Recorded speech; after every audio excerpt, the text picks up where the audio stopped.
Você é um arrogante, prepotente, presunçoso e autossuficiente. Quando a pessoa tem inteligência emocional, ela vai muito além da inteligência racional. A inteligência racional na empresa é muito boa para justificar meus erros. Eu errei por causa disso, porque isso aqui. O ser humano é muito bom em justificar seus erros racionalmente, mas as decisões são emocionais. Quando eu habilito um líder empresarial emocionalmente, eu habilitei o crescimento. Muito incrível. Por que alguém não se capacita? Você fez quantos cursos sobre business? Nenhum. Quantos livros? Nenhum. Como é que vai mudar? Como é que você vai mudar? Empresário tem que se condicionar a escutar a verdade. Boa parte das empresas brasileiras vivem um teatro. O dono da empresa condicionou os funcionários a somente falarem o que ele quer escutar. E aí, na hora que tem uma verdade por detrás do véu que esconde as coisas, a gente prepara o discurso. É aquele negócio assim, pô, Paulo, já que a gente vai ter que falar com a Tabata, vamos combinar antes. Vamos alinhar um jogo antes, né? Pra ele não ficar chateado. E aí, o que é isso? A gente tá filtrando o discurso porque você não tem maturidade pra escutar a verdade nua e crua. E isso é péssimo, cara. Total. Porque você tá sendo enganado. Às vezes, quando eu recebo os empresários, eles falam assim, difícil mudar minha empresa, né? E eu falo, cara, sendo bem sincero, não vai ser difícil mudar a sua empresa. Mas quando a gente começar a trabalhar a sua empresa, a gente vai se deparar com um obstáculo no meio do caminho. E esse obstáculo é usualmente onde dá o problema. E qual que é? Eu falei, você. Porque não adianta a gente falar sobre mudança de empresa se a gente não fala sobre quem toca a empresa. Irmão, não é você que toca o seu negócio? Tá tudo bem? Mérito meu. Tá tudo mal? Mérito meu. O time tá funcionando? Mérito meu. O time não tá funcionando? Mérito meu. Eu não preciso mudar meu time, eu preciso mudar a mim. Por que você acha que eu entro na banheira de gelo todos os dias? Pra mostrar pro frouxo que habita em mim que quem manda aqui sou eu. Você trabalha 12, 14 horas por dia, mas a empresa continua no mesmo lugar. E talvez o problema não esteja no mercado, no caixa ou no time. O gargalo pode estar na sua liderança e nas escolhas, nos hábitos e externas incoerências dos próprios donos. Porque no fim das contas, é na alta performance da liderança que acelera ou sabota o negócio. Não adianta o esforço máximo se o dono não lidera de forma clara, coerente e estratégica. Hoje, a gente vai direto ao ponto, o que diferencia líderes que constroem crescimento dos que travam a própria empresa. Eu sou o Felipe Atab e esse é o Fecha a Conta, o podcast da Conta Azul que ajuda donos de negócios a fecharem a conta e não as portas.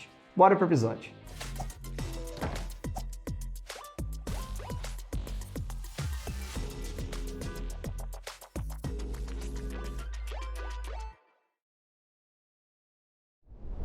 Eu estou aqui com duas pessoas que, além de amigos, são pessoas inacreditavelmente incríveis, tanto do mercado de comunicação em si, mas como líderes de grandes negócios. Primeiro eu queria receber o Paulo, bem-vindo, Paulo. Paulo Vieira é o autor mais vendido do Brasil nos últimos 6 anos, com mais de 12 milhões de livros vendidos, criador do Método CIS, que é muito conhecido, mais de 12 mil pessoas em cada Método CIS, especialista em inteligência emocional com impacto de mais de 1,8 milhão de pessoas em 83 países, isso só no Método CIS. Se eu contabilizar todo o restante que você já fez, na verdade é uma história enorme, é um prazer ter você aqui hoje, é um orgulho muito grande estar batendo esse papo no Fecha a Conta contigo, cara, bem-vindo. Obrigado, Filipão. Obrigado.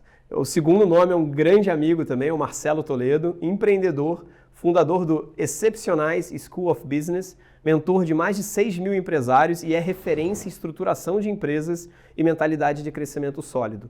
Atualmente, ele tem um podcast, 2 livros lançados, indo para o 3º, 4 empresas rodando. Além disso, ele foi o CTO da Oi, CEO da Payliven, ex-sócio diretor de engenharia da Nubank e fundador da Clivo, que recebeu aporte de mais de 50 milhões de reais. Você dorme, cara? Como é que é? Assim, tem tanta coisa. Bastante, inclusive. Bastante, tem que dormir, né? Pô, prazer demais ter você aqui. Eu Valeu. acho que esse podcast, sem dúvida nenhuma, é o podcast mais pesado de que a gente já fez nesses todos os outros. Mas é muito legal ter vocês aqui hoje, porque o tema do episódio é o dono que acelera ou sabota o próprio crescimento do negócio. A primeira pergunta que eu queria trazer para vocês, para a gente debater um pouco, e eu vou lê-la, é: quem empreende costuma dizer, um dia eu chego lá. Mas como saber se esse um dia vai chegar mesmo ou isso é só uma desculpa para continuar preso no mesmo lugar? Como transformar a promessa em prática e começar a fechar a conta de verdade para todo mundo que está nos escutando e para todo mundo que, enfim, se somar vocês dois, acho que tem milhões de negócios e empresas que já foram impactadas e vai ser muito incrível ter um pensamento de vocês sobre o tema em si. Marcelo. Que isso, Paulo. Que isso. Eu vou? Vai lá. Ó, eu acho que, às vezes, quando eu recebo os empresários, eu falo assim, cara, ele fala assim, difícil mudar minha empresa, né? E eu falo, cara, sendo bem sincero, não é difícil. Não vai ser difícil mudar a sua empresa. Mas quando a gente começar a trabalhar a sua empresa, a gente vai se deparar com um obstáculo no meio do caminho. E esse obstáculo é usualmente onde dá o problema. E qual que é? Eu falei, você. Porque não adianta a gente falar sobre mudança de empresa se a gente não fala sobre quem toca a empresa. E começa lá em cima. Só que usualmente quando você vai falar com o CEO, com os fundadores da empresa, ele fala assim, cara, minha liderança não tá boa, meu time não tá legal. Mas, irmão, não é você que toca o seu negócio? Perfeito. Eu, quando toco meus negócios, eu sou responsável por 100% do que acontece lá dentro. Se não tá indo bem, a responsabilidade é minha. Então, a gente se depara muito com a mentalidade do empreendedor. Porque se a gente acha que o problema é o outro, a gente começa a focar em algo que não é a essência do problema. E que nós não temos o controle sobre aquilo. Exatamente, está fora do alcance. Então, eu sempre começo por aqui, sempre começo pela pessoa, mudando a mentalidade da pessoa, que eu acho que é onde acaba travando, né? Quando a pessoa chega para mim e chega com uma ideia, com um negócio, eu digo, cara, você está pronto para tocar, para pilotar uma moto 1.100 cilindradas? Aí ele disse, não mesmo. Você não quer arriscar? Não quero arriscar. Capacete? Tá? Não quero. Eu disse, por quê? Porque eu nunca toquei uma moto, nunca pilotei uma moto 1.100 cilindradas. Então por que você quer tocar teu negócio sem estar preparado? Por que você vai tocar uma empresa que você não está preparado? Você tem que se preparar, né? E a preparação primeira é isso, é uma mentalidade. As pessoas acreditam, não, eu já tenho uma mentalidade empreendedora. Peraí, calma. Nosso mundo não cabe uma mentalidade somente empreendedora. Ela tem que ser uma mentalidade empreendedora vencedora. Perfeito. Se você botar tomate numa banquinha em frente de casa, é uma mentalidade empreendedora. Mas isso dá suporte no mercado competitivo, caótico, sempre em meio à crise, nós vemos? Não. Então, cara, você tem que ter uma mentalidade empreendedora vencedora. Perfeito. Você tem que olhar para o negócio diferente. Olha, como é que eu faço isso? Cara, você vai ter que se reinventar. Tem que deixar E vai ter que abrir espaço. Eu falo assim, você quer mudar sua casa? Quer botar mobília nova na sua casa? Você só vai conseguir se você tirar a velha. E tirar a velha significa deixar algumas coisas no passado. Quando a gente fala um pouco sobre isso, que o Paulo e eu estamos falando, as pessoas olham e falam assim, cara, é papo de coach. O pessoal costuma falar isso, cara. Mas entenda uma coisa muito importante. A gente precisa conversar sobre livre-arbítrio. A gente esquece de falar sobre isso, porque a gente acha que a gente está sob controle da nossa vida. E a gente não está. Na maioria das vezes nós não estamos. A maior parte das decisões que nós tomamos não foi fundamentada na razão, na lógica. Uau. Foi fundamentada na emoção, foi fundamentada nas narrativas que eu carreguei a minha vida inteira. Então, se perguntar, da onde veio essa decisão? Quem está tomando essa decisão? É o seu ego ou é a sua cabeça? Perfeito. Nesse momento isso é muito importante, porque aí engana muita gente, né, Paulo? Tem até para complementar nesse contexto que o Marcelo comentou, tem um livro que é do Daniel Kahneman, que é o pensamento rápido, o pensamento devagar. Ele fala muito disso. Think fast and think slow. Ele fala exatamente, ele ganhou um prêmio Nobel de Economia justamente com o pensamento da lógica do racional e do emocional. A gente se pega muito tomando decisões muito mais emocionais na nossa vida do que necessariamente racionais. A decisão emocional, ele conta e quantifica isso de maneira muito matemática, deveriam ser tomadas decisões emocionais só depois de 10 mil horas no mesmo assunto em decisões racionais. E ele fala uma coisa muito simples e faz vários testes. É assim, eu tenho uma bolinha de ping-pong e uma raquete de ping-pong. Juntas, elas custam R$1,10. A raquete de ping-pong custa R$1 mais caro do que a bolinha de ping-pong. Quanto que custa a bolinha de ping-pong? A decisão emocional seria 10. Só que a decisão racional, que é a conta racional, é 5 centavos. Porque é R$1 mais caro, então é 1,5 mais os 5, que dariam 1,10. Isso funciona na nossa matemática do dia a dia. E ele quantifica até os mestres de xadrez.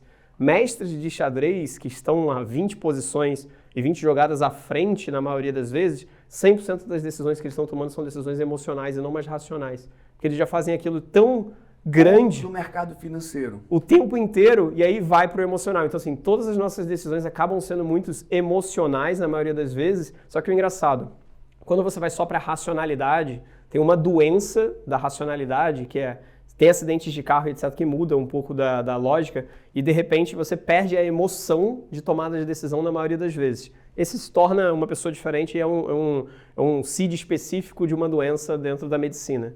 Só que essa pessoa, se você der uma caneta Bic para ela, vermelha, e uma caneta Bic azul, e falar para ela tomar a decisão de qual caneta ela consegue usar, ela não consegue tomar decisão. Porque a decisão da escolha entre o azul e o vermelho é uma decisão emocional, não existe racionalidade para você tomar a decisão entre as duas. Então, se você só é muito racional dentro do processo de decisão, na maior parte das vezes você não consegue tomar decisão.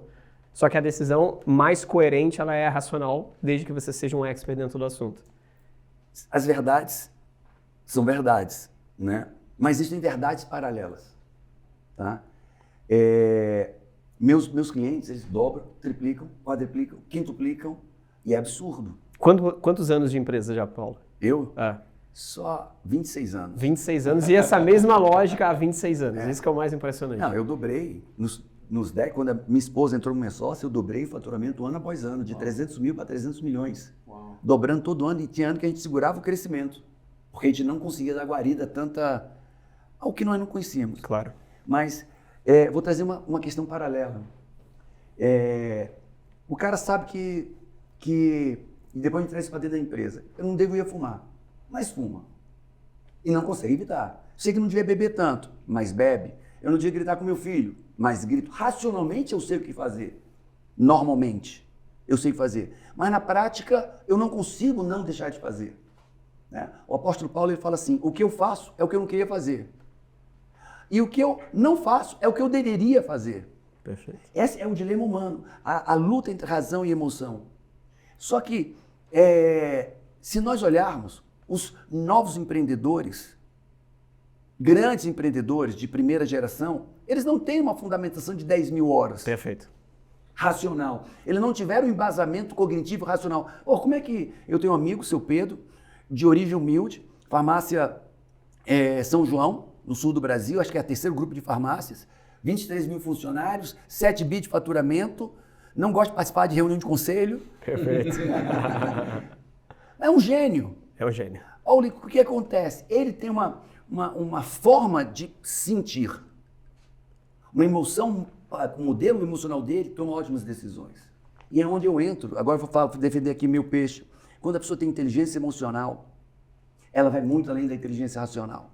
A inteligência racional na empresa é muito boa para justificar meus erros. Perfeito. Eu errei por causa disso, porque isso aqui, porque... O ser humano é muito bom em justificar seus erros racionalmente, mas as decisões são emocionais. Então, assim, quando eu habilito um líder empresarial emocionalmente, eu habilitei o crescimento. Muito incrível. Por que alguém não se capacita? Cara, você fez quantos cursos sobre business? Nenhum. Quantos livros? Nenhum. Como é que vai mudar? Como é que você vai mudar? Porque você é um arrogante, você é prepotente. Perfeito. Você é um arrogante, prepotente, presunçoso e autossuficiente. Não sou. Senão você teria contratado o Marcelo, você estaria na mentoria dele, estaria na minha mentoria de business. Perfeito. Você estaria com o Felipe lá, te dando toda a orientação de mercado, você não procurou ninguém, você não é o livro. Por quê? Porque emocionalmente você é debilitado.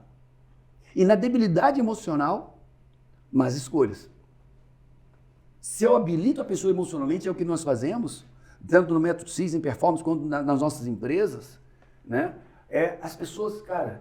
Eu vou pegar um gancho para fazer um merchan aqui agora, porque tem um patrocinador do Fecha Conta que eu tenho que trazer ele para o jogo. Você falou uma coisa muito de se habilitar. Esse carinha que está aqui com a gente, que é o Plaud, é uma ferramenta super legal que ela resume. Tem uma inteligência artificial que fica escutando. Eu não vivo sem isso. Não, isso aqui é maravilhoso. Eu também não. Essa é a realidade. O tempo então, assim, para todo mundo que de alguma forma tem dificuldade de anotar, de fazer alguma coisa, de fazer resumo, cara, tem o Plaud dentro de todas as suas reuniões que ele traz o resumo. E no caso do Fecha Conta, se você seguir o Fecha Conta ou a conta azul e mandar na DM a palavra crescimento, você vai receber o resumo desse podcast de tudo que a gente está falando aqui, com tudo que a gente falou dentro de um PDF resumido pelo Plaud. Então, é só para fazer, porque tem ferramentas que dão para ajudar e ajudam muito nesse processo. Mas o gancho que eu queria puxar, que foi um pouco do que o Marcelo comentou e que você comentou, é muito sobre a pessoa. Começa na pessoa. O Antônio Napoli, que é uma pessoa que ambos conhecem também, que é um estrategista muito extraordinário dentro do Brasil, ele diz que existe um tripé.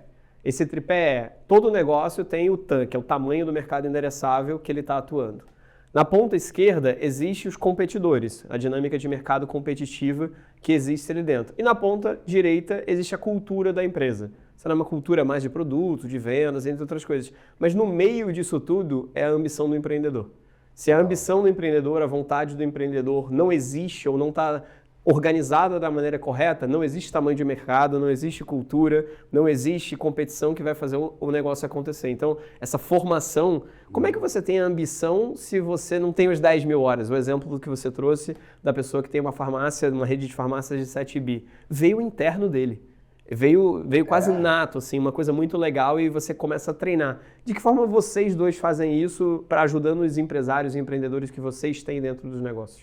A sair, a aflorar um negócio que provavelmente está ali dentro, mas não necessariamente foi acelerado. A minha amostragem de empreendedor, vamos ver a do Paulo. A minha amostragem de empreendedor o cara tem muito mais atitude, garra, vontade do que a técnica.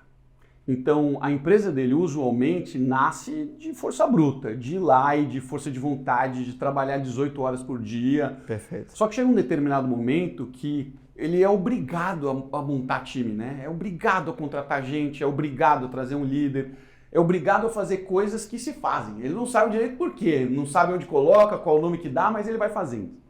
A consequência disso é que vira caos, fica um ambiente caótico, porque a complexidade de uma empresa vem não pelo seu faturamento, vem pela quantidade de pessoas. Porque pura e simplesmente estamos falando de um problema de comunicação.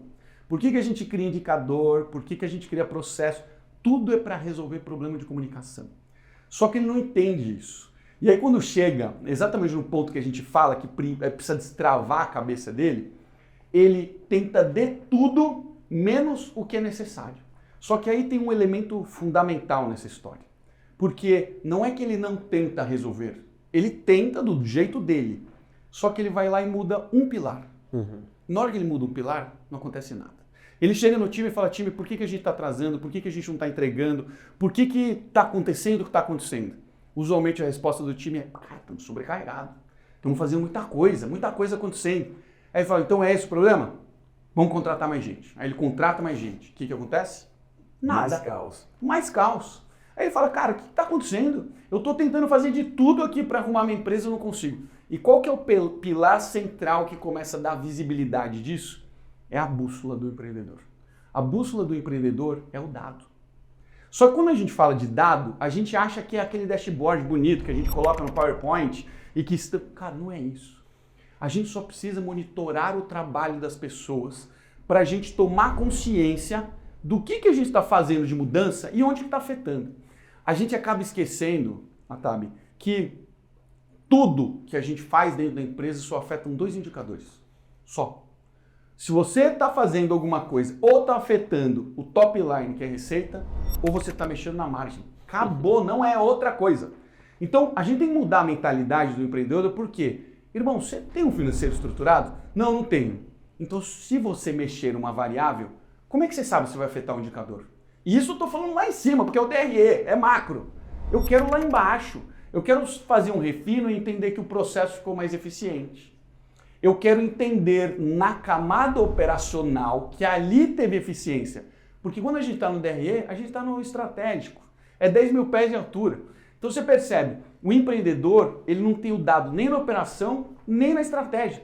Perfeito. E aí ele se perde, ele tenta fazer as coisas, ele não entende porque ele não tem indicador para mostrar se melhorou, se piorou, e ele continua dando volta em círculos. Por isso que é difícil sair desse patamar enquanto você não faz as mudanças que precisam ser feitas. Cara, muito legal essa parte do top line da margem. Eu vou puxar meu segundo patrocinador agora para fazer o merchan. Deixei a bola. Deixou a bola, que é, cara, a Conta Azul, na verdade, né? A Conta Azul tem um sistema de gestão super incrível, tanto de emissão de nota fiscal, quanto de controle de caixa, quanto de cobrança automática dos clientes. Para todo mundo que está nos escutando, tem um link na descrição, mas tem um QR Code, é só escanear. A Conta Azul está liberando um teste gratuito para você experimentar a plataforma. Eu uso todos os meus negócios, é completamente incrível e é exatamente no teu ponto. Se a gente não consegue controlar nem o top line, nem a margem, como é que a gente vai controlar o próprio negócio e fazer esse crescimento de maneira muito estruturada? Então, eu queria trazer para o Paulo um ponto de provocação, tem algum sinal que a liderança deixou de acelerar o negócio e passou a travar o crescimento? Que ele é a barreira do crescimento da própria empresa em si? Olha, para mim uma grande barreira é uma dualidade, que eu não vejo as pessoas falando liderança e gestão. Uhum. Ou a empresa embarca liderança e gestão, ou ela não vai sair nunca. Botou gestão, vão pensar demais, número demais, e não vão ter pessoas nem vão agir. Botou liderança em gestão, é motivação, engajamento, vamos lá, festa e... Ping-pong. Ping-pong, é cartinha, cara, e não vai andar. Então a liderança, é quando eu olho para a empresa assim, o quanto tem embarcado de gestão, números, processos.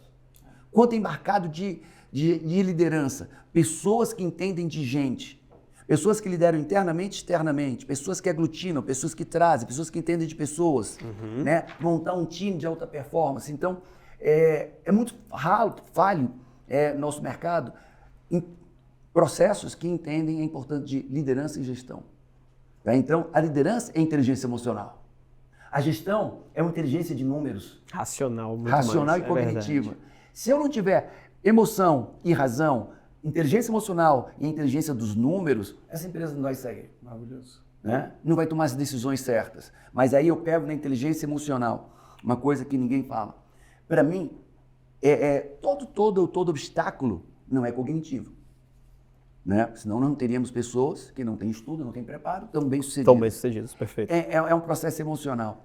E quando a gente olha para essa estrutura emocional, para mim tem dois grandes gargalos emocionais, comportamentais, que é o orgulho. Quando eu te contratei, cara, eu te contratei porque eu não sei. Sim, perfeito. E não é legal, pô, eu não sei, vou contratar um monte de gente aqui para me orientar como conselheiro porque eu não sei.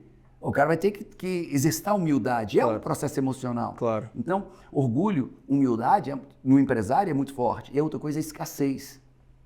Grande parte dos empresários não contratam pessoas boas, porque na mente escassa, diz assim, na relação humana, alguém ganha e alguém perde. Se eu contratar alguém e pagar bem, o cara está ganhando. Se ele está ganhando, eu estou perdendo. Então deixa eu contratar um cara baratinho, porque eu estou ganhando. Eu estou ganhando, o cara está perdendo. Então o cara não consegue investir num sistema bom, o cara não consegue contratar pessoas boas, porque o dinheiro é dele. E aí eu vejo o cara que é diretor, que trabalha, o dinheiro não é dele. Então o cara pega o dinheiro da empresa e faz o budget, faz um forecast, faz tudo, cara, e gasta o dinheiro da empresa. Mas quando o cara se torna um empresário, cara, não vou pagar isso, não vou contratar essas pessoas. E aí a emoção de novo começa a tomar as decisões erradas. E na razão justifica tudo. E tem um detalhe importante nisso, que é quando ele acerta, porque na maioria das vezes ele contrata errado, né? Sim. Acaba trazendo a pessoa errada. Quando ele acerta e traz a pessoa certa, o que a pessoa certa vai fazer? Vai dizer a verdade. E questionar. E a verdade dói, irmão.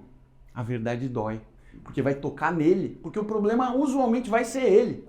E ele não está preparado para escutar a verdade. E aí o que acontece? Ele repele quem é bom. E ele mantém por perto quem puxa o saco. É verdade. Quem fala o que ele quer escutar. Empresário tem que se condicionar a escutar a verdade. Boa parte das empresas brasileiras vivem um teatro.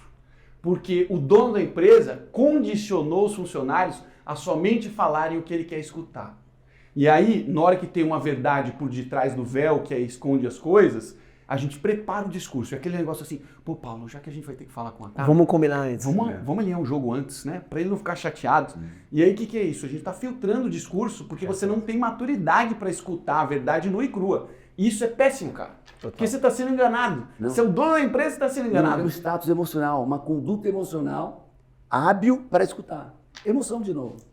Mas como vocês fazem? Vocês são muito bem sucedidos, tanto na vida profissional quanto na vida pessoal e viveram em muitas empresas. Mas na empresa de vocês, como é que vocês fazem para não ter esse tipo de sabotagem, para conseguir? Porque assim, a gente tem um discurso e tem um pouco da realidade dentro das empresas. O ser humano não é perfeito.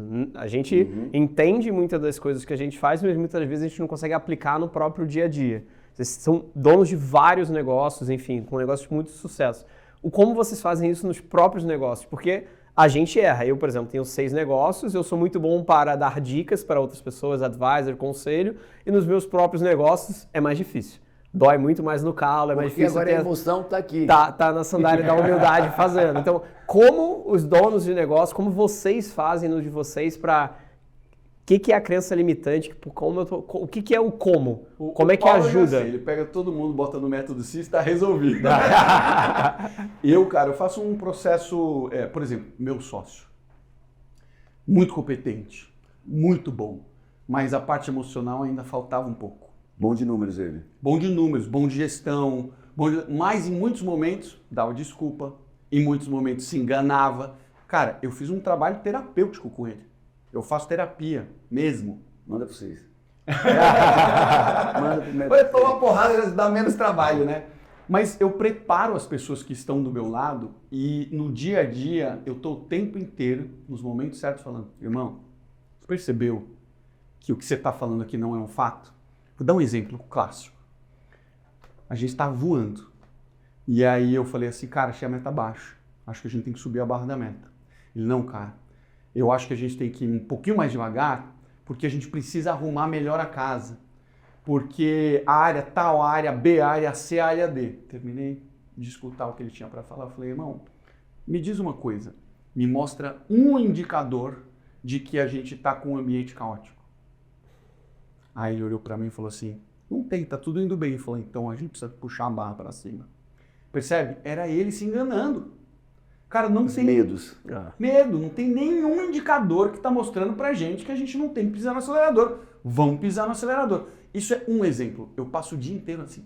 Só que chega uma hora que o cara entende. Como eu falo muito sobre essas coisas que o Paulo também fala mais profundamente, cara, sobre dar desculpa, sobre se enganar, sobre você entender quem está tomando a decisão é você, seu ego, a sua vaidade, o que é que está acontecendo aqui. As pessoas começam a tomar consciência disso ao longo do tempo.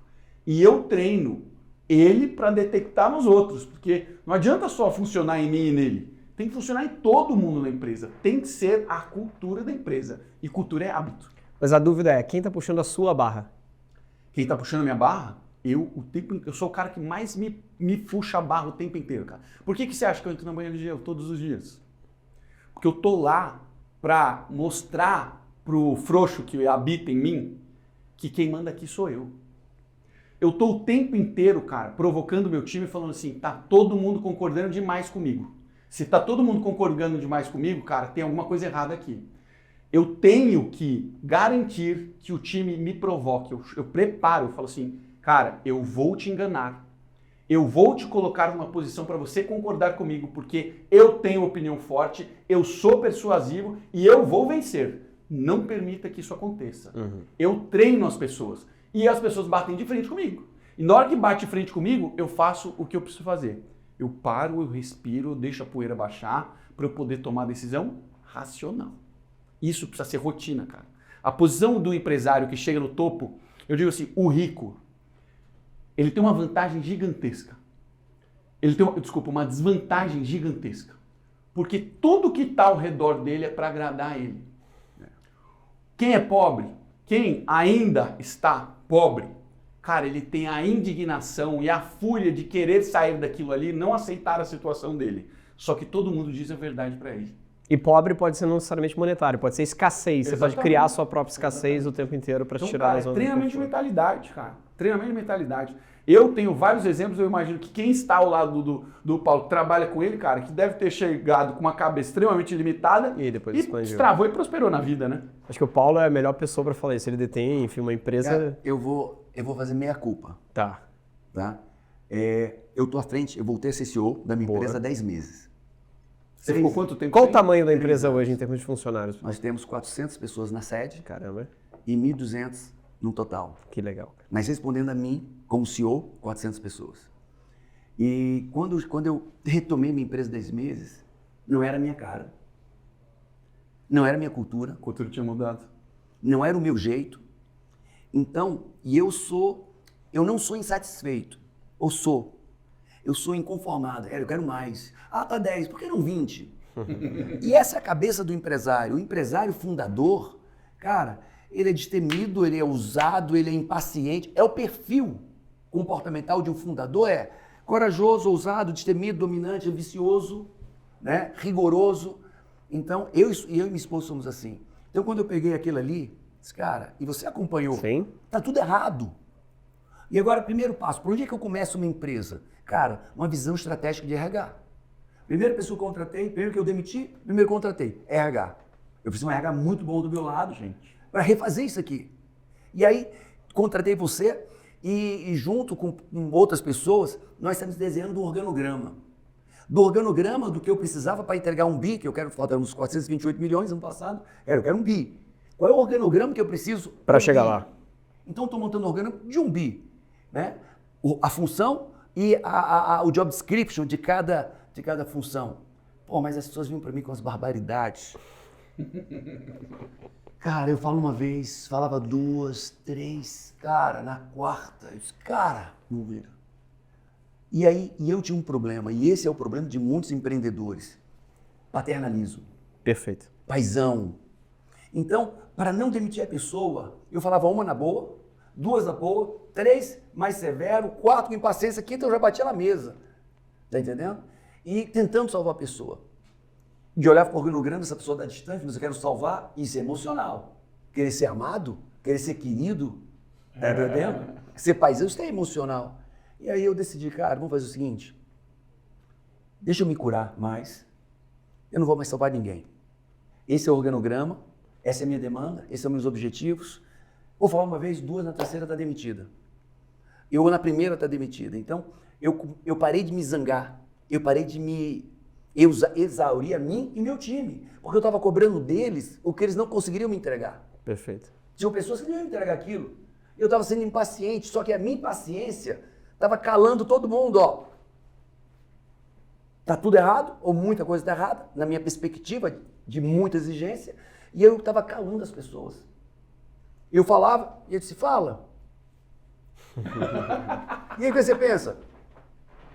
Cara, aí meu conselheiro disse, Paulo, vamos conversar aqui comigo? Cara, você está batendo nas pessoas. Eu disse, estou. E humildemente, dói, né? Dói. Estou batendo, estou errando. E para eu parar de bater, é refazer meu time todo. Perfeito. E parar de querer salvar quem não tem salvação, ajudar quem não consegue ser ajudado. Né? E aí, há 10 meses, eu me tranquilizei, não estou mais insatisfeito, generosamente, demitindo e contratando. Perfeito. Demitindo e contratando. Tem um conceito legal que a gente vê muito a jornada do empreendedorismo como se fosse uma escada, que a gente vai passando de degrau em degrau e subindo e evoluindo. Só que ele não é um processo evolutivo como se fosse uma escada. Talvez ele possa ser mais parecido com uma escada rolante, que se você para, você vai regredir, mas o conceito mais legal que eu já escutei na minha vida é um conceito da Amazon chamado flywheel, que não é a lógica de crescer degrau e subir, é a lógica de girar a roda. E para você continuar girando efetivamente a roda, você tem que continuar fazendo esforço para continuar girando. E não é um processo que eu vou subir determinado degrau e eu não vou voltar, você vai voltar. Você está fazendo isso há 26 anos, muito bem sucedido, um time gigantesco, muito incrível. Você usou a palavra coach, o Paulo é um dos maiores coaches do Brasil, com orgulho, porque ele fez um dos trabalhos mais brilhantes dentro do Brasil. Eu falo isso para ele, e eu falei isso para ele no individual. Esse cara é um cara de produto, esse cara é pós-doutor, cara. A pessoa, assim, tem muita gente que fala besteira na internet e não tem o mínimo de qualificação que esse cara tem. Então, assim, a jornada... Eu sou coach com orgulho. Com orgulho. É uma das ferramentas mais maravilhosas que existem para a transformação da vida. E eu concordo com vocês nesse lado, mas assim, essa lógica do flywheel não vai ser só agora que isso vai acontecer. Daqui a um tempo vai ser a mesma lógica, o mesmo problema e vai girar. A roda pode aumentar a inércia dela, mas ela vai continuar ela girando. vai continuar e você vai ter que fazer força na manivela para continuar girando o tempo inteiro. Mas tem um detalhe importante aqui, que é esse cenário todo mundo passa. E, cara, esse foi um dos cenários que quando eu comecei a trabalhar em empresas maiores e eu precisava mover grandes massas de pessoas, e eu tinha resistência, cara, tinha muita dificuldade. Eu acho que todo empreendedor ele já passou por isso. E eu fui a fundo para tentar entender por que isso é tão difícil de fazer, né? E olha só aonde que eu acabo chegando, né? A gente interpreta a cultura como a coluna vertebral da empresa, né? Só que na prática mesmo, o que significa a cultura da empresa? É tudo que acontece de forma repetida. Uhum. Tudo que acontece de forma repetida é o nosso jeitão. Outro dia eu perguntei lá no jeitão treinamento, o cara falou, eu perguntei, o que é cultura? Aí o cara falou, é o jeitão da empresa. Eu falei, cara, brilhante, é o jeitão da empresa. Só que quando a gente vai ainda um pouco mais fundo, o jeitão da empresa é um hábito. O que é um hábito representado na nossa cabeça? Ele está dentro do nosso subconsciente, representado por uma rede neural. Então, quando você decide, a partir de um determinado momento, eu falo, quero mudar a cultura da minha empresa. Tinha um CEO, agora o CEO é o Paulo. É diferente, a cultura é diferente. turma, vai precisar mudar. Significa que os processos serão diferentes, significa que os indicadores que ele vai avaliar são diferentes, significa que a direção, o ritmo, o jeitão vai mudar. Logo, as pessoas terão que mudar o seu comportamento. Para mudar o comportamento, para consequentemente a gente mudar a cultura, teremos então que mudar a nossa rede neural. A nossa rede neural vai ter que ser modificada. Quanto tempo leva para a gente modificar uma rede neural? Um hábito simples no nosso cérebro ele é construído em 2 a 3 meses, quando repetido. Um hábito um pouco mais complexo pode levar de 6 meses a 1 ano. Uma cultura de uma empresa vai levar ali meses para ser modificado, desde que a gente repita. Perfeito. Agora presta atenção numa coisa. Quando a gente decide mudar um hábito, a gente decide ir na academia, quem tem mais sucesso? Com o personal trainer ou sem personal trainer? Com o personal. Quem que é o personal trainer da empresa? É o líder. Se a gente não tiver o líder cobrando para ter essa cadência, a gente não dá tempo suficiente para essa nova rede neural se formar. Por que é mais fácil vir uma pessoa nova e pegar o jeitão do Paulo? Porque ele não tem ainda a rede neural formada dessa empresa. Cara, vai ser difícil. Por que o Elon Musk, quando entrou no Twitter, demitiu 70% das pessoas de cara? Porque ele sabia, irmão, que para mudar aquela massa de pessoas ia ter uma força, uma resistência brutal. Sai todo mundo, eu vou limpar isso daqui, trazer uma galera nova para influenciar essa mudança de hábito. Leva tempo, a gente esquece disso. Mas dá medo, tá? Porque eu vou pegar meu exemplo. Eu entrei numa grande empresa do mercado financeiro e eu tomei a decisão de não demitir ninguém num time de 60 pessoas. Eu deveria ter demitido 60 pessoas. E eu não tomei essa decisão e foi extremamente ruim. Dá muito medo também de fazer isso. Eu criei uma equação matemática. Que legal. Eu criei uma equação matemática para a cultura empresarial. E é fenomenal o negócio. A cultura empresarial, eu tenho uma pesquisa de princípios, valores e crenças. Então, o que é uma cultura empresarial produtiva? É o conjunto de crenças, princípios e valores do grupo, menos a permissividade do comportamento e dos resultados. Quando eu pego de 0 a 10, vou fazer uma metáfora aqui, uma comparação com um pai e uma mãe que educam um filho. Então, qual é a cultura daquele menino? De sucesso ou fracasso? Então eu pego o pai, os princípios e valores do pai e da mãe, as crenças dele, e pode ser 2 pai e mãe maravilhosos, trabalhadores, próximos do filho, que cuidam do filho, dão um bom exemplo para o filho, princípios, valores e crenças maravilhosos, menos a permissividade dos pais, do comportamento. O que é que esse pai maravilhoso permite do filho, de comportamento? Perfeito. Mas a permissividade do resultado. Qual é o resultado que eu permito pro meu filho? Ele acorda a hora que quer, tira a nota que quer, estuda onde quer. Então, quando eu pego de 0 a 10 os princípios e valores do pai e da mãe, subtraio da permissividade do pai e da mãe no comportamento do filho e nos resultados, eu tenho a qualidade da cultura. Então, eu posso ter um pai nota 10, imagina um pai e mãe nota 8. 8. Caraca, princípios, valores, crenças, menos a permissividade. Só que o pai é 10 permissivo. Vai ser um delinquente. E a gente vê pais maravilhosos com filhos delinquentes. Pais maravilhosos com filhos inúteis. Sim. Mas como é que esse homem, essa mulher, tão bom, tão bem intencionado, tão próximo, tão presente, tem um idiota desse com filho? A permissividade. Limite. Então, aí você pega uma empresa, princípios, valores, crenças, não é nada legal, vou botar nota 5 aí.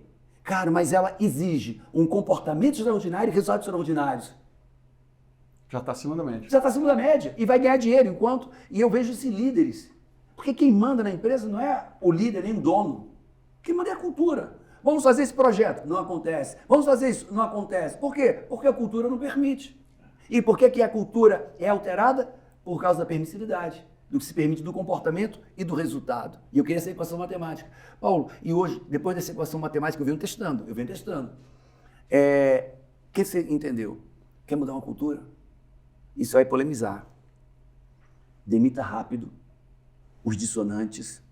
Demita rápido os dissonantes culturais do que você espera e contrate pessoas com um fit cultural e comportamental. Demita rápido, contrate bem. Demita rápido, contrate bem. E não é na base, é em cima, os líderes. Se você conseguir demitir rápido e contratar bem, Em 6 meses você tem uma nova empresa. E por cima é super importante porque ele vai cuidar, cada um vai cuidar do seu galho, né? Ele vai ver o seguinte dele, tá alinhado? Não tá, vai ter que sair também, né? E quem ficou, não é do meu jeito. Ih, caraca. Total. Se eu não fizer o que tem que ser feito, se eu não me disciplinar, até que vire um hábito, eu vou sair também. E eu me disciplino, e a disciplina gera hábito, 2 meses, 3 meses. Por quê? Cara, eu vou me policiar, porque se eu não fizer, eu saio. E te falo, se você não fizer, você sai. E vai entrar alguém que faz. E rápido, em 6 meses, você mudou a cultura de uma empresa. Então, esse negócio de falar, eu sento com todo o time, palestro e tal, eu não tenho muita expectativa disso. Isso é. É legal, mas eu não tenho muita expectativa. Mas tem algum hábito ou alguma prática que vocês, nos negócios que vocês estão próximos, dessa liderança de alta performance, o que são práticas legais que a gente pode trazer? Porque, por exemplo, muito quem nos escuta hoje são pequenas e médias empresas. Eles não têm como estarem com tantas pessoas tão legais quanto vocês no dia a dia. Que hábitos e práticas eles poderiam pegar no como para eles começarem a implementar isso dentro de pequenos e médios negócios? Cara, eu acho que a liderança, ela é, talvez, na minha opinião, é o que eu acredito, talvez um pouco exagerada. Porque a liderança, ela é, cara, aquele senso de agrupamento das pessoas. É a pessoa que consegue construir uma onda na dificuldade ou no topo, sabe? Que é um poder importante. Mas eu conheço um monte de pessoas que são péssimos líderes. É isso aí. Óculos, nerd, número, gestão, processo. E o cara faz um movimento gigantesco. Perfeito. Mas ao mesmo tempo eu conheço líderes fantásticos que não têm o pilar de gestão que o Paulo falou, é o equilíbrio. Esse equilíbrio aqui é muito importante. Então, onde eu me concentro, fundamentalmente? Eu me concentro em garantir que a gente tenha dados. Todas as minhas áreas precisam entender um premisso muito importante que quase todo empresário erra.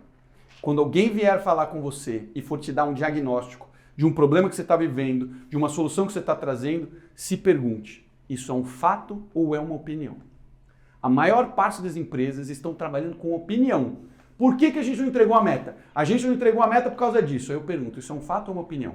O fato, ele obrigatoriamente precisa vir dos dados. Perfeito. Se não estiver vindo dos dados, aí tudo bem. Eu falo, então vamos fazer o seguinte, turma. Não deve a gente tinha uma frase, contra fatos e dados não há argumento. É simplesmente, tem o fato e tem o dado, não tem argumento, meu amigo. Na nossa empresa, eu estou no momento, fim da gestão por fofoca. Perfeito. Fofoca. É isso aí. Porque estão me falando, porque... Quem falou? Não, porque vendeu mal. Fato dado, Vendeu vamos falar. Bem. Vem em relação ao quê? O mês passado, ano passado, ao dia passado. Vamos lá. Faturou 1.000. 1.000 é bom? 1.000 é ruim? Muda o jogo. Você muda a dinâmica da empresa. Não tem o dado? Qual dado está faltando? Qual dado está faltando? Começa a catalogar o dado, porque a partir de agora todas as nossas respostas precisam vir do dado. Mas quanto dado? O mínimo. O suficiente para você gerir a empresa. Porque quem ainda não tem dado vai ter uma milha para correr, para começar a ter os dados. Só que depois que você tem os dados, irmão, acabou o jogo. Porque todas as respostas vão vir. Você mexeu uma variável, o indicador mudou. Você mexeu outra variável, outro indicador mudou. Então minha prática ela se baseia em dados no centro e rituais de acompanhamento. O ritual de acompanhamento ele necessariamente precisa vir com uma liderança forte. A gente já está muito alinhado, viu? Vamos acabar sócios. Eu sigo muito o Rancharan. Sim. Eu tenho um congresso nos Estados Unidos. 2 anos seguidos eu contratei ele para palestrar com a gente lá. Que legal. E ele é muito focado no Bezos, é muito focado em caras muito fortes. E ele diz assim, o que é um executivo? É quem executa. E o que é execução? Ele tem um livro chamado Execução que eu indico a todos. Execução é igual a responsabilização. Assim, você vai fazer. Isso nesse tempo com esse recurso. Ok, você, se fizer, tá tudo bem. Se não fizer, vai dar mal. Você é líder. Você vai... É o dedão assim apontado. E agora, a execução precisa de um acompanhamento disciplinado. É o que você falou. Ele precisa ir até o final, acompanhando os resultados, acompanhando a métrica. E à medida que eu vou confiando, eu posso me afastar. Mas execução é igual a responsabilização mais um acompanhamento disciplinado. Mas o que acontece? E aí, gestão e liderança. Eu estou 100% com você. A gestão é mais importante que a liderança. Bom, por quê? Porque uma empresa mal gerida não tem líder que dê conta. Ou o salário atrasou por desorganização, pagaram errado, e, cara, os fluxos, os números, não vai. Por melhor que seja liderar. Agora, uma empresa bem gerida é fácil liderar. Imagina, eu tenho uma equipe e eu tenho de venda 50 pessoas. Pô, liderar 50 pessoas. Mas eles têm um plano de carreira já estabelecido. Então, cara, cada 6 meses ele pode passar, e tem 3 indicadores simples. O cara vai bater meta, vai ter o aplauso do time, vai ter aquela conversão, e o cara sabe, eu vou passar. E o cara não precisa ter liderança. Esse processo de gestão já implantado e acompanhado faz que o cara chegue cedo, saia na hora certa, se empenhe, bate meta, mude comportamento e os resultados. Então, quando eu tenho um modelo de gestão bem executado, disciplinado, a liderança é fácil. Tá entendendo? Muda o jogo. O cara chegou na empresa, cara, tem 15 minutos, nem abre. Nem abre, não tem problema, você tinha tolerância, não fez, e é bem gerido. Cara, vem aqui, já aparece a cara lá no DP, no departamento pessoal, o cara vai lá, cara, terceira vez, volta Obrigado. Obrigado, volta para casa. E o cara não vai ficar zangado, tá? Porque é a regra, é claro, não é novidade. O cara vai ter, porra. Isso é super legal, Paulo, dessa parte do método, porque assim, eu virei sócio e diretor muito novo na minha vida. Eu fiquei diretor de marketing da Ambev, que é uma das empresas que fatura 80 bi com 26 anos. Com 26 anos a gente não sabe nada da vida, essa é a realidade. Então assim, você fala, caramba, como é que um menino de 26 anos, que é um menino, pode virar diretor? De verdade, método. Porque teoricamente pode ser uma pessoa de 18 anos, 19. A Ambev tem tanto método de gestão, é tão book, tem trilha de carreira, tem processo, tem tudo tão estabelecido que poderia ser eu, poderia ser qualquer pessoa dentro daquele estabelecimento que conseguiria entregar resultado, conseguiria ter reporte, conseguiria fazer tudo. Então, eu concordo muito contigo porque eu vivi essa cultura há 10 anos. A cultura do método, gestão e etc.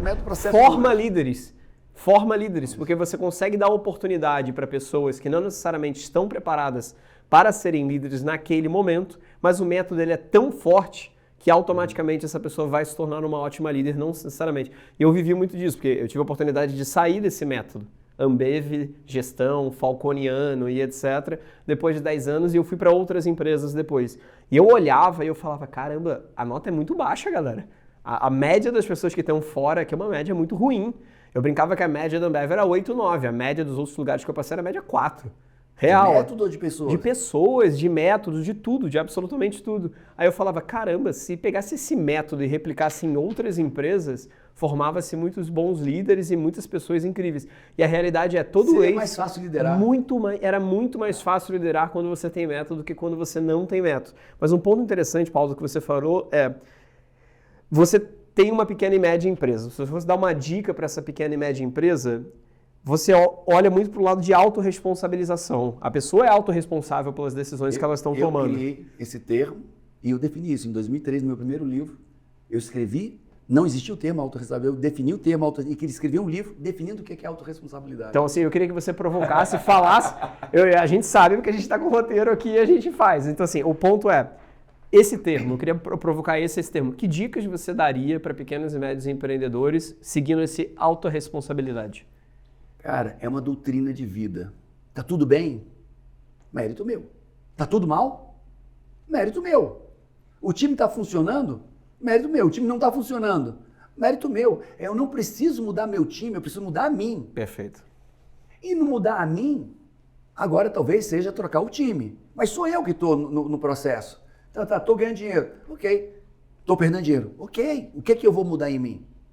E essa essência da trazer para si a responsabilidade dos seus resultados é cura.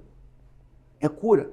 Porque se a gente pegar aqui e fazer uma brincadeira teológica, Adão, Deus disse para Adão, Adão, está aqui o paraíso, é tudo teu. É tudo teu. Mas tem uma árvore lá no meio do jardim. Que não pode. Que é a árvore da vida, não coma do fruto. Você comer, você morre. Aí tá lá, aí chega quem? O Satanás. Para Eva, mulher, come. Não, Deus disse, não pode. Come, mulher, você é boba, come. E comeu. E ela comeu, ela não queria ficar só na bronca com Deus, levou para Adão. E Adão disse, não posso comer. É a árvore da vida, Deus disse, não comer que a gente vai morrer. Come, porque Deus não quer que você seja igual a ele, vaidade. E aí, se você comer, você vai ser igual a ele, onipresente, onipotente, onisciente e tal. E Adão comeu. Aí Deus comeu os dois, se esconde. Aí Deus, cadê vocês? Pergunta de coach. Onde é que você está agora nesse momento? Qual é o teu estado atual? E ele sai todo envergonhado. E Deus, quem te deu a conhecer que você estava nu e agora está se cobrindo? Você comeu a árvore, a fruta, Adão? Eu sabia. Ele disse, epa, alto lá, Deus. Foi a mulher que tu me deste aqui no paraíso, que eu nem pedi, tu botou e eu não pedi, que me deu de comer. Deus, aí chegou na mulher. Tu comeu a fruta, Eva? Que eu disse para você não comer? E alto lá. Foi a serpente que tu puseste no paraíso que me deu de comer. Ninguém assumiu responsabilidade. E esse é o caos da humanidade. Quem é que assume responsabilidade pelos seus erros? E aí as empresas naufragam porque não tem alguém que diga, cara, errei. Porque eu só aprendo quando eu trago para mim a responsabilidade do erro. Perfeito. O empresário só traz essa mudança quando diz, cara, fui eu que errei na contratação, fui eu que errei nisso, fui eu que errei nos processos, meu conto é errado. Quando eu trago para mim a responsabilidade, eu mudo. Mas se eu não trago, não fui eu, são os outros, não vai mudar não. E é o que acontece nas empresas. Não muda porque não há autorresponsabilidade. Incrível. Eu queria para parte final, que é mais um bate-bola, perguntas e respostas rápidas para cada um de vocês, e sempre a mesma pergunta para os dois com respostas, tá? O pior conselho de liderança que você já ouviu de alguém, tanto para o Paulo quanto para o Marcelo. Faça o que você ama. Esse é maravilhoso, eu adoro ele. Essa é uma boa mesmo. Cara, não sei não. Mas esse já é bom. Acho que você pagou aqui os dois. Pagou os dois. Eu tô te vendo aqui. Esse pagou bem. Outra pergunta. Uma decisão difícil que você adiou e custou caro para o negócio. Você ficou adiando ela e acabou não fazendo. Essa eu digo bem. Demitir sócio e gestor. Paguei muitos milhões por não demitir sócio e não demitir gestor. E não é fácil, né? É assim, o sócio é talvez o mais difícil de todos. E eu era amigo de todos, sempre fui amigo de todos. Demitir o amigo e assim, e o pior, às vezes você demite a pessoa, não é porque ela é ruim, é porque ela não está preparada para levar. Não acompanhou. Não, ela acompanhou. Mas ela não está no próximo nível. Ela não está pronta para levar a empresa para o próximo nível. Próximo passo. Você está medindo por incompetência, não. Você foi competente toda a jornada, é porque daqui em diante... Não dá mais. Não dá mais, você não está preparado para levar a empresa para o próximo nível e dizer isso para a pessoa... Perfeito. E para você, Marcelo? Cara, para mim foram os momentos que eu fui frouxo. A gente precisa tomar consciência disso. Exatamente. Quando você delega, quando você não é autorresponsável, quando você acredita que as coisas vão mudar e não confia, você já teve a leitura, você já entendeu o que está acontecendo, acredita. Vou até complementar com uma frase que eu digo muito, que essa frase resolveria muitos problemas de vida e de negócios. Quando alguém te mostrar quem é, acredite. Às vezes a gente não acredita. Uhum. Acredite, ele está te mostrando quem é. E seja zeloso. Isso me salvou, isso me enfiou em muitos buracos. Caramba. Um comportamento de líder que destrói a alta performance de qualquer equipe. Vou dizer 2 aqui. Claro. Não está atento a números. Olhar só para as pessoas. E o outro, permissividade. E para você, Marcelo? Conhecer profundamente com quem você trabalha. Não dá para dividir vida pessoal com vida profissional. Não existe, né, na verdade, a divisão. Eu já tive funcionário que eu, sem saber no começo da minha carreira, exemplar, entregava resultado, batia a meta todos os meses. Dependente químico, ficou 2 anos em recuperação. Já tive funcionário que chegou para mim, me pediu para faltar no dia seguinte. Posso faltar amanhã? Eu no meio do caos, pau quebrando. Pode. Segunda-feira ele me chama e fala assim, cara, obrigado. Eu falei, obrigado por quê? Porque eu fui visitar meu pai, fazia muito tempo que eu não via ele e eu consegui. E ele faleceu 1 hora depois. Vítima de câncer terminal, estava no hospital. Eu não sabia disso. Hoje, cara, eu aprendi que para eu criar intimidade com quem trabalha comigo, eu preciso conhecer da vida dele. Onde você mora, quem é seu pai, quem é sua mãe, como é sua casa, o que tem dentro da sua casa.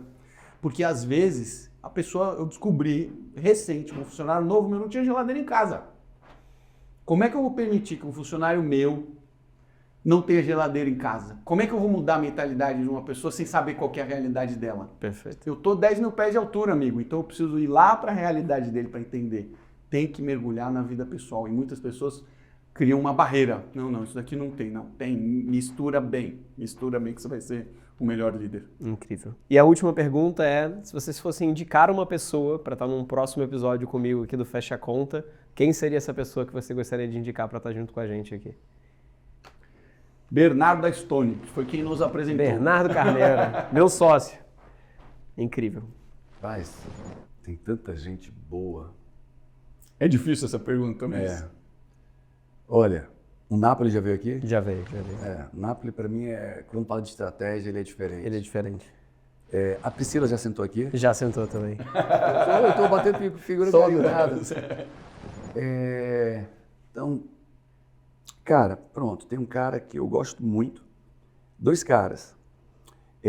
Um do marketing digital, que está integrando com inteligência artificial, que é o Galdino. Galdino, super. E o outro é um parceiro meu dos Estados Unidos, que trabalha com IA, o David. Cara, Vinícius Davi, o cara também é sinistro. São 2 caras, não são famosos, mas a entrega dos caras são monstros. Monstros. Esses são os melhores, os monstros anônimos. Os monstros anônimos, exatamente. Gente, eu acho que sem palavras para agradecer. O episódio foi incrível, assim. Eu acho que foi uma bíblia para quem quer entender um pouco mais de gestão emocional, liderança e tudo mais. É muito bom ter vocês aqui. Além de amigos, são pessoas extremamente competentes, são ases no que fazem, são realmente muito incríveis e, puta, prazer estar aqui com vocês e ter podido compartilhar esse conhecimento com tanta gente, cara. Obrigado. Valeu, irmão. Obrigado, meu irmão, foi demais. Tamo junto. Boa. O Paulo e o Marcelo já indicaram nomes incríveis que logo vão estar aqui no podcast. Mas agora eu quero ouvir a sua história e ter você aqui comigo nessa mesa nos próximos episódios do Fecha a Conta. Se você é um empreendedor que já teve alguma porta fechada durante a sua jornada, mas continuou firme, buscando crescimento e está enfrentando desafios reais na gestão do seu negócio e quer trocar uma ideia com quem já passou por isso, essa é a sua chance de participar do podcast Fecha a Conta. Para participar, acesse o perfil da Conta Azul no Instagram, envie uma mensagem com um vídeo curto de até 60 segundos se apresentando e apresentando a sua empresa. E claro, explique para nós o porquê você quer sentar à mesa e fechar a conta com a gente.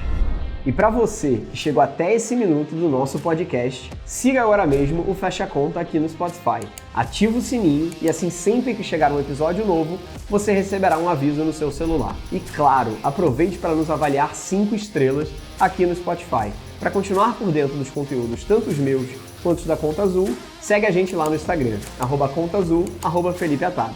Até a próxima!